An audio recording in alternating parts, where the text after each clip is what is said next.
اعوذ باللہ من الشیطان الرجیم بسم اللہ الرحمن الرحیم اللہم صلی علی محمد وعلی آل محمد۔ ناظرین، ہم حاضر ہیں آج آپ کی خدمت میں اپنے نئے موضوع کے ساتھ، تھکاوٹ اور اکتاہٹ، وجوہات اور اسباب۔ ناظرین، تھکن کے بعد نیند آ جانا قدرتی امر ہے، لیکن بلا وجہ سارا دن نقاہت کا ہونا اور نیند آنا اچھی بات نہیں، اور انسان اپنے کاموں سے جی چرانے لگتا ہے۔ ایسی حالت میں کچھ لوگوں کی عادت ہوتی ہے کہ وہ رات کو صحیح طریقے سے نہیں سوتے، اور نتیجتاً سارا دن نقاہت، سستی اور جمائیاں اور نیند کا آنا ہوتا ہے۔ رات کی نیند کی عادت اپنائیں اور کم از کم 6 سے 8 گھنٹے نیند لیں، لیکن ہر وقت تھکاوٹ محسوس کرنے کی عادت یا اس کی وجوہات محسوس کرنا، اور اس میں دباؤ، افسردگی اور پانی کی کمی شامل ہو سکتی ہے۔ ناظرین، کچھ لوگ نیند سے بیدار ہوتے ہیں تو ان کے جسم میں بستر سے باہر نکلنے کی توانائی نہیں ہوتی۔ دوسری طرف کچھ لوگ انتہائی تھکن کی حالت میں کام سے گھر لوٹتے ہیں، یا کام کے دوران کسی میٹنگ میں تھکاوٹ کی وجہ سے کام پر اپنا فوکس اور توجہ کھو دیتے ہیں، کیونکہ وہ بہت تھک چکے ہوتے ہیں۔ ناظرین، موضوع کی جانب مزید بڑھنے سے پہلے ریکویسٹ ہے کہ ہمارے چینل کو لائک کریں، سبسکرائب کریں اور بیل آئیکن کا بٹن دبانا مت بھولیں، تاکہ ہماری اپڈیٹڈ ویڈیوز آپ کو ملتی رہیں۔ ناظرین، تھکاوٹ اکتاہٹ کی وجوہات میں سے خون کی کمی تھکاوٹ کی ایک وجہ ہو سکتی ہے۔ جب انسان انیمیا کا شکار ہو جاتا ہے، جس کے نتیجے میں ریڈ بلڈ سیلز کی کمی ہو جاتی ہے، اور جو ریڈ بلڈ سیلز ہیں یہ ہمارے جسم میں موجود خون میں آکسیجن کیریئر کا کام کرتے ہیں۔ اگر ہر وقت تھکاوٹ محسوس ہونے کے ساتھ ساتھ سر درد، توجہ دینے میں دشواری، دل کی دھڑکن میں تیزی اور سونے میں دشواری کا سامنا کرنا پڑتا ہے، تو ضروری طور پر آپ کو ٹیسٹ کروانا چاہیے اور ڈاکٹر سے رجوع کرنا چاہیے۔ تھائرائیڈ کے مسائل بھی ایک وجہ ہو سکتے ہیں۔ جب تھکاوٹ کے ساتھ بال اور جلد خشک ہو جاتی ہے، ناخن ٹوٹنے لگتے ہیں، آنکھوں کے گرد نشانات اور آواز پھٹنے لگتی ہے، دل کی دھڑکن میں تیزی اور موڈ میں خرابی پیدا ہو جائے، تو یہ تھائرائیڈ کے مسائل میں سے کچھ نشانیاں ہیں۔ تو ناظرین، ذیابیطس بھی تھکاوٹ اور اکتاہٹ کی ایک وجہ ہو سکتی ہے۔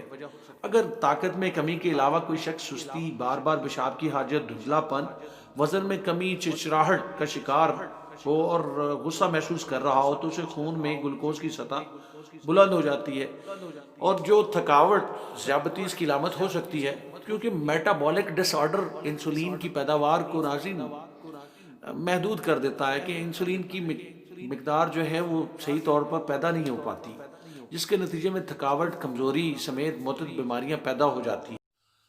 اگر ان علامات میں سے کوئی آپ کو وجہ محسوس ہو تو آپ ذیابیطس یعنی شوگر کا ٹیسٹ لازمی کروائیں، تاکہ آپ اپنے جسم کو تندرست رکھ سکیں۔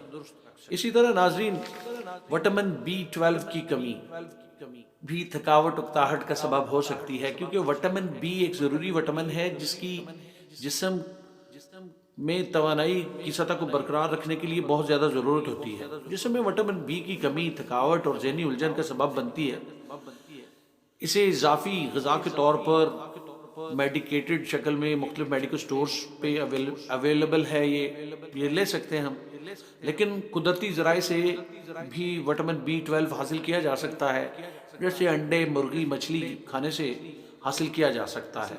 غیر فعال طرز زندگی بھی کمزوری اور تھکاوٹ یہ بھی ایک وجہ ہے۔ اس لیے ناظرین، ہمیں ایکٹیو رہنے کے لیے، اپنے جسم میں توانائی پیدا کرنے کے لیے ہمیں ایکٹیو رہنے کی ضرورت ہے، اور ہمیں غیر فعال طرز زندگی کو ترک کرنا ہوگا۔ اسی طرح ناظرین، تھکاوٹ اور اکتاہٹ کی وجوہات میں سے مناسب نیند صحت مند طرز زندگی کو برقرار رکھنے کے لیے انتہائی ضروری ہے۔ دیر سے کھانا، ورزش کی کمی سے بے خوابی جیسے مسائل جنم لیتے ہیں، اور جسمانی تندرستی اور متحرک رہنے کے لیے کم از کم ناظرین 6 سے 8 گھنٹے نیند بہت ضروری ہے۔ اور کچھ طرح کے کھانوں کی ایسی اقسام ہیں ناظرین جو ہمیں تھکاوٹ میں الجھائے رکھتی ہیں، مثلا ایسی خوراکیں جن میں گلوٹین، دودھ، انڈے اور مکئی شامل ہیں۔ اسی طرح تناؤ، افسردگی، نا امیدی، 24 آورز ڈسپوائنٹڈ رہنا، اور یہ بھی ایک وجہ ہو سکتی ہے۔ اکتاہٹ اور تھکاوٹ محسوس کرنے کی وجہ سے توجہ دینے اور بات چیت کرنے میں مشکل ہو، ہر وقت منفی اور نا امیدی محسوس ہونے لگے، تو جلد از جلد کسی ماہر نفسیات سے مشورہ کرنا چاہیے۔ اسی طرح ناظرین، پانی کی کمی بھی، جسم میں پانی کی کمی کی وجہ سے بھی تھکاوٹ اور اکتاہٹ کا سبب ہو سکتا ہے۔ ناظرین، ہمیں انرجی ڈرنک سے پرہیز کرنا چاہیے، کیونکہ وہ بھی ہمارے جسم میں سستی اور کاہلی پیدا کرتے ہیں۔ فوری انرجی کا سبب تو بنتے ہیں، لیکن میڈیکلی اس کے بڑے سارے سائیڈ ایفیکٹس ہیں۔ جب ان کا اثرات کم ہو جاتے ہیں تو پھر ہمارے جسم میں سائیڈ ایفیکٹ کے طور پر سستی، کاہلی اور تھکاوٹ، کیونکہ اعصابی طور پر تو ہم وہ جو انرجی ڈرنک سے انرجی لیتے ہیں وہ قدرتی طاقت کا متبادل تو نہیں ہو سکتی۔ اسی طرح ناظرین، ہمیں کافی، چائے غیر ضروری طور پر پی کر، ایسی عادات اپنا کر کہ ہمیں چائے اور کافی لینے سے تھکاوٹ ہماری دور ہو جائے گی، جبکہ دوسری طرف اس کے سائیڈ ایفیکٹس بھی ہوتے ہیں۔ ہمیں اپنے طرز زندگی کو چینج کرنا مقصود ہے، صحت مند عادات کو اپنائیں، ایکٹیو لائف گزاریں، ڈیلی ورزش کریں، صحت مند کھانے کھائیں۔ یہی عادات ہمیں پرسکون زندگی گزارنے کا ذریعہ ہو سکتی ہیں۔ امید ہے ناظرین ہماری یہ کاوش آپ کو پسند آئی ہوگی۔ اجازت چاہتے ہیں، اللہ حافظ۔